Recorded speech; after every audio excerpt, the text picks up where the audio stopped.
go to the platform where the people are. We cannot tell them to come to where we are.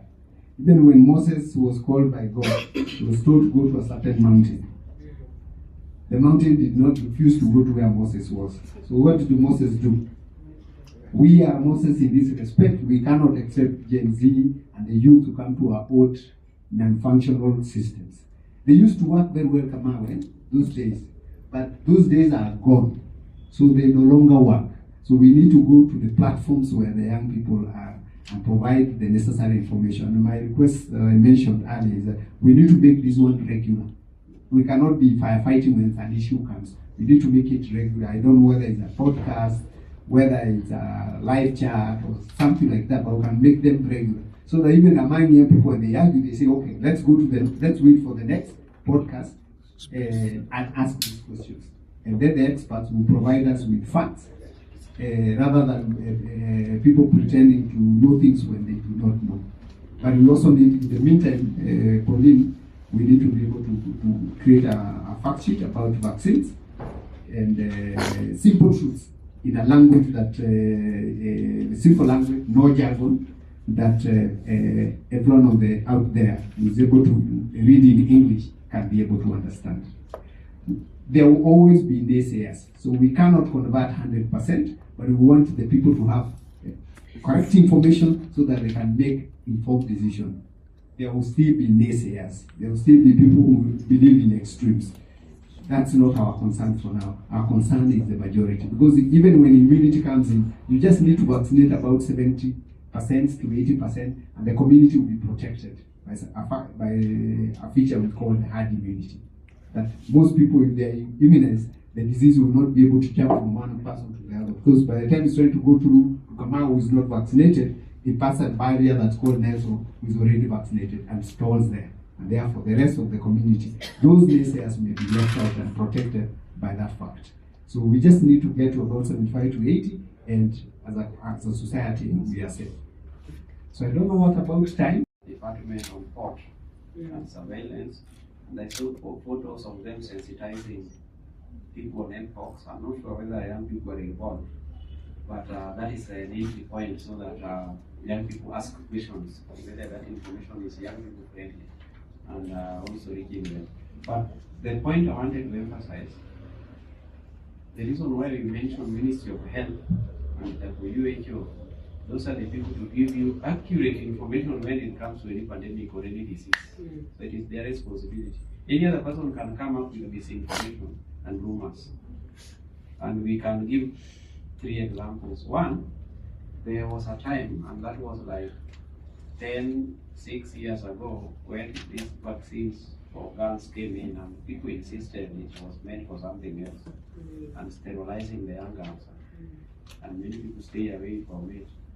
But girls were in school, so some people in school were vaccinated. And among those young girls who were vaccinated and who are now told sasa wewe hutakuwa na mtoto, some of them exposed themselves to sex. And you know what happens during the exams? It induces those deliveries, KCP, KCSE. So that is a proof enough that it was a lie. If you see these girls delivering the exam rooms and they were vaccinated. He also said I worked in the HIV sector. When HIV came, people were told there is no treatment, and there will never be any treatment. So when treatment came, free of charge in 2004, people resisted because somebody went and said, these people want to kill you. Sasa wanadanganya nyinyi, wameleta dawa. Hiyo ukimeza utakufa. So only a few people who were brave, who accepted to die, experimented with this drug.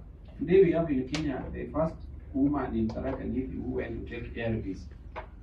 As an experiment, wengine wakingoja, akikaa 3 months without dying, then we will start treatment. And that lady is still living. So people come with, during COVID, we were talking about a pandemic, but people were talking about infodemic. Infodemic is a situation where rumors probably surpasses the truth, and they were saying if you take vaccine, they bring a lot of science. RNA, DNA stands in one area, you will be like a monkey, all these things will be happening, you will not be able to function as a man.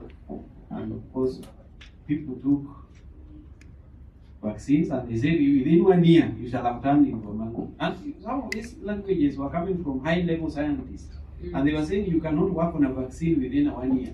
It takes 10 years. How come this one of COVID has come in very brief time? So the infodemic will always be there, misinformation will always be there. Or we're looking forward to probably organizing a national, you guys know how to do this, a national big Twitter conversation on just Mpox, bringing in the experts, but also bringing in people who are in behavior change communication, who can help us package it much better. To be pushed through so that it's passed. That will anchor it in Kenyan law. Number two is that there is, as a country ourselves, we need to set aside funding that is ring-fenced. I had already mentioned about it. Ring-fenced means that the money that's allocated there cannot be withdrawn during any supplementary budget and cannot be used for any other purpose. It is for that purpose only.